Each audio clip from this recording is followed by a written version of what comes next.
Mga kongresista, dapat imbestigahan ayon sa mga maunumalyang flood control projects ayon kay VP Sara. Ang detalye ng balita mula kay kapartner Jason Rubrico.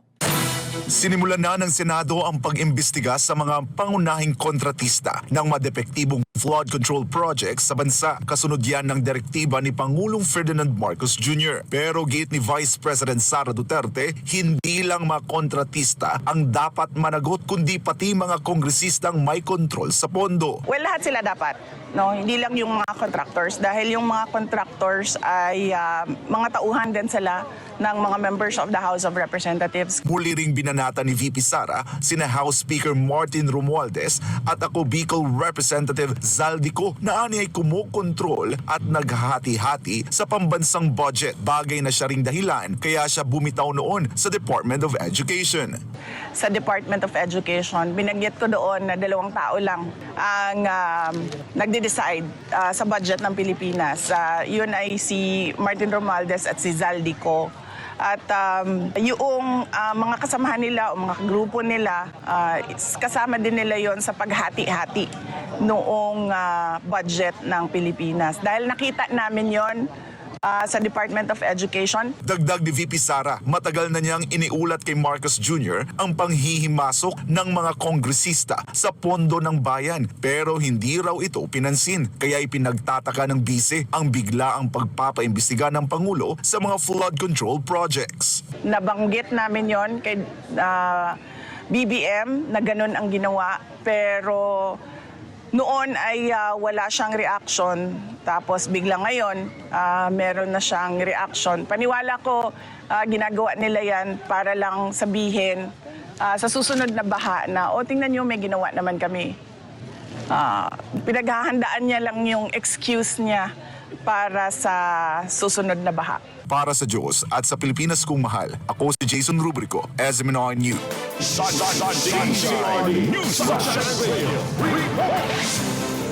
Kaugday pa rin sa balitang yan, Marcos Jr. galit sa nataklasang Ghost Flood Project sa Baliwag, Bulacan. Ang detalye ng balita mula kay kapartner Creslin Catarong. Kasabay ng isinagawang inspeksyon ni Pangulong Ferdinand Marcos Jr. sa reinforced concrete river wall project sa Barangay Piel, Baliwag sa Bulacan, ipinahayag niya ang kanyang pagkadismaya at galit. Makaraang matuklasang ito'y isang ghost project. Sa tala ng Department of Public Works and Highways, ang proyekto na nagkakahalaga ng 55.7 milyong piso at sumasaklaw sa 220 metro ng proteksyon sa tabing ilog ay 100% kumpleto at ganap ng nabayaran noong Hunyo ng taong kasalukuyan. Ngunit sa inspeksyon ng Pangulo nitong Miyerkules, wala siyang nakita na palatandaan o bakas ng anumang aktibidad ng construction sa lugar. Wala kaming makita na kahit isang hollow block, isang na simento, walang equipment dito. Lahat itong project na ito, ghost project. Walang ginawa na trabaho dito. Ayon sa mga lokal na opisyal, nakipag-ugnayan umano ang kontratista sa mga lider ng barangay at nangakong sisimulan ang proyekto at humingi pa ng tulong mula sa komunidad. Ngunit makalipas lamang ang ilang panahon, umatras na umano ang kontratista nang walang malinaw na paliwanag. Ibinunyag din ni Marcos Jr. na hindi na matagpuan ang orihinal na kontrata para sa proyekto na nagbubukas ng mga katanungan hinggil sa transparency at maayos na pagdodokumento sa mga ahensyang nagpapatupad ng proyekto. Pinaghihinalaan niyang ilang ulit na itong nailipat sa iba't ibang subcontractor, dahilan upang mahirapang matukoy kung sino ang tunay na may pananagutan. Sinabi nagpatulong daw sa barangay at sabi sisimula na ito. Ngunit after a while, 220 meters. 220 meters dapat ang ilalagay dito na flood protection. Pagkatapos, sinabi sa barangay na magpapatulong para ilalagay nila yung project. Tapos umatras din. Sinabi after a while, di na matutuloy. So, siguro nabayaran na. Kaya tumatras na. Nang tanungin tungkol sa isinasagawang fraud audit ng Commission on Audit sa mga proyektong infrastruktura sa Bulacan, kinumpirma ni Marcos na pinag-aaralan ang pagsasampa ng mga kasong legal, kabilang ang posibleng mga kaso ng falsification at economic sabotage. Iniutos na rin niya ang masusing investigasyon sa Anyay Ghost Project. falsification na ito. Yung ganito, dahil nag-report sila na completed. Hindi, kitang-kita naman na hindi completed. So immediately, that's a falsification. So that's already a very big violation. And for the big ones, talagang I'm thinking very hard to pipilahan natin sila na economic sabotage. Because economic sabotage is very clearly. Sa tanong naman kung maaring magsampa ng kahalintulad na kaso kaugnay ng kaparehong issue sa iba't ibang bahagi ng bansa, sinabi ng Pangulo na ito ay nakadepende sa magiging resulta ng isinasagawang pagsusuri ng pamahalaan.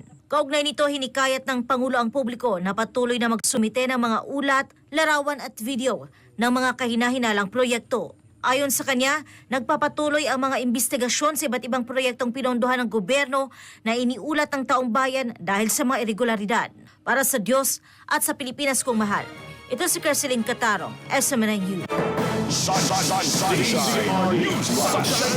Dagdag pambalita, Saldico, dapat ipatawag kaugnay sa mga anomalya sa flood control projects. National budget ayon kay Representative Tiangco. Ang detalye mula kay kapartner Margot Gonzales. Gumulong na ang pagdinig ng Senado kaugnay ng mga anomalya sa flood control projects ng Marcos administration. May ilang kontratista na pinatawag at pinasupina dahil sa hindi pagdalo sa Senate investigation. Ang DPWH una nang kinumpirma na may mga ghost projects sa bahagi ng Bulacan. Naniniwala naman si Navotas Representative Toby Tiangco na dapat ding ipatawag sa Senado si Congressman Saldico upang magbigay linaw sa mga anomalya o issue sa 2025 national budget at mga pondong inilaan sa flood control projects. Anya sa small committee ng Kamara para sa pagtanggap ng amendments sa 2025 national budget ay 4 lang ang miyembro nito kung saan ang chairman ay si Saldico at si Stella Kimbo naman ang senior vice chairman. Sino pa makakasagot? Wala na records eh. Pag hindi pa niya nasagot yan, nako, ano nangyari dyan? Paano napalitan yan nung imposible naman? Tsaka sabi nga ni Vice President Sara Duterte noon, there are only 2 people who runs the budget, Saldico and the Speaker. So ngayon po, do you support the idea po na ang dapat na number 1 na ma-invite sa mga Senate hearing regarding po sa mga flood control projects ay si mismong congressman po? Yes. Agreed. And dapat po itong sa Saldico ay umattend talaga sa mga ganitong pagdinig. Kung wala po siyang tinatag. Pero sa tanong kung nasan ngayon si Saldico, And where is Saldico right now? He got re-elected, di ba? Yeah. He's a congressman. Did you see him already at the No. House up to now? No. ani ni Tiangco, handa siyang lumahok sa investigasyon ng Senado kung iimbitahan siya ng Senate Blue Ribbon Committee. Dahil sa mga anomalya naman sa flood control projects, may mga panukala sa Kamara na mas mabuting ilipat na lang sa ibang proyekto ang 250 billion pesos na pondo para sa flood control tulad ng pagpapatayo ng paaralan. Pero may reserbasyon si Tiangco sa naturang mungkahi. Because the problem is the corruption, Yeah. not the project. Oh. So, kaya nga binaligtad ko, kung sakaling natuklasan natin, of course, this is hypothetical, na ang school building ang may corruption. Ibig bang sabihin, wag na tayo magpatayo ng school building. Di ba? So, it's not the project that is the problem. The problem is the corruption. So, let us stop the corruption doon sa flood control. Hindi na sa flood control projects, let us stop the corruption. But first of all, let us be transparent with the budget process. Samantala si Manila City Mayor Isko Moreno Dumagoso, handa rin daw dumalo sa pagdinig ng Senado kung mayroong imbitasyon. Meron din daw siyang pwedeng maibahagi patungkol sa mga palpak na proyekto sa Maynila. Katulad Sunog Apo, halos 700 million na ginastos yun, di pa tumatakbo. At kahapon, mukhang nagsabi na ng totoo si Secretary Bonoan. Mukhang sinabi niya na yung totoo na mahilig makialam ng mga congressman sa flood control. So yung District 2 of Manila, kaya hindi matapos-tapos siya, malamang sa hindi, pinakikialaman talaga ng congressman. Every mo 700 million, hindi naman gumagana. Dapat maimbestigahan, malaman. It's not about pointing fingers and blaming. The point is, it is true already na mahilig makialam yung mga congressman. Para sa Diyos at Pilipinas kumahal, Margot Gonzales, SMN9.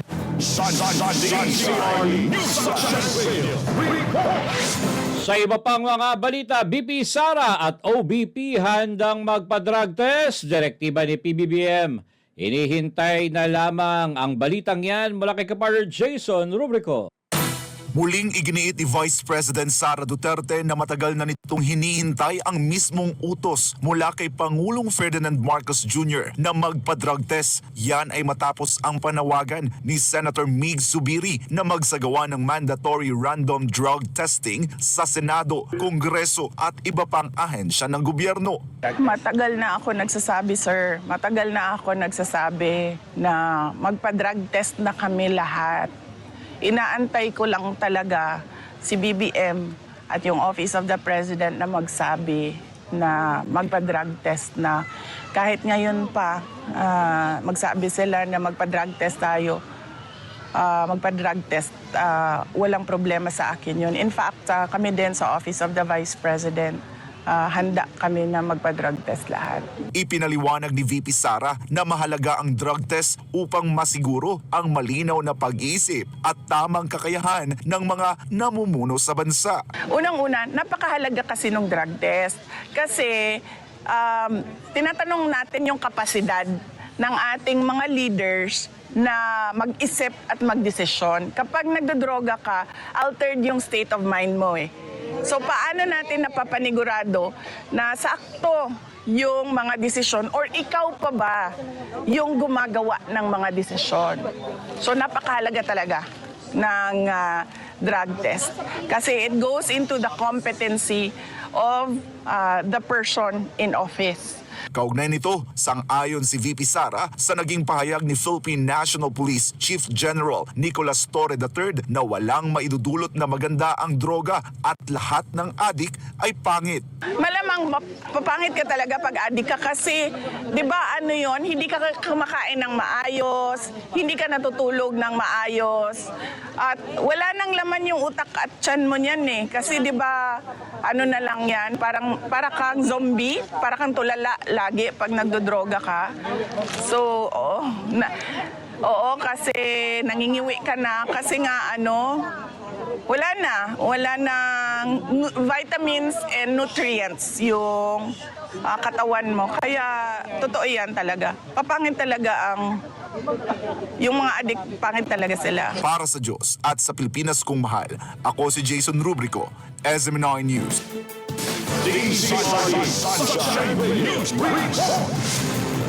Mandatory drug testing ng lahat ng opisyal labag sa konstitusyon. Ayon sa Malacanang, ang balitang yan, si Jean Codnita, ihahatid ang balita.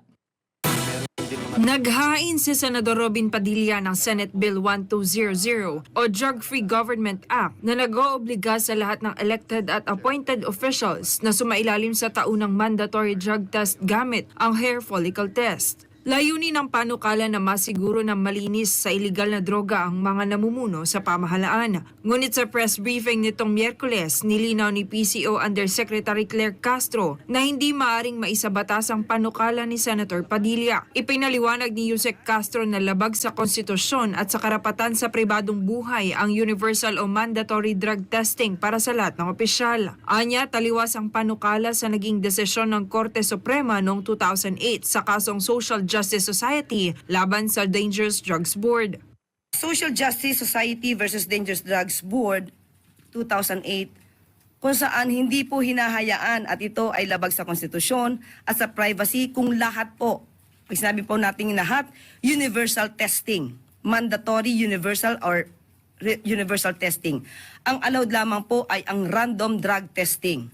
Dagdag pa niya, mas mainam na pag-aralan muna ni Senator Padilla ang kanyang panukalang batas upang hindi masayang ang oras at pondo ng pamahalaan. Ito si Jane Codnita, inyong citizen correspondent, nag-uulat para sa Diyos at sa Pilipinas nating mahal. Sports News Blast.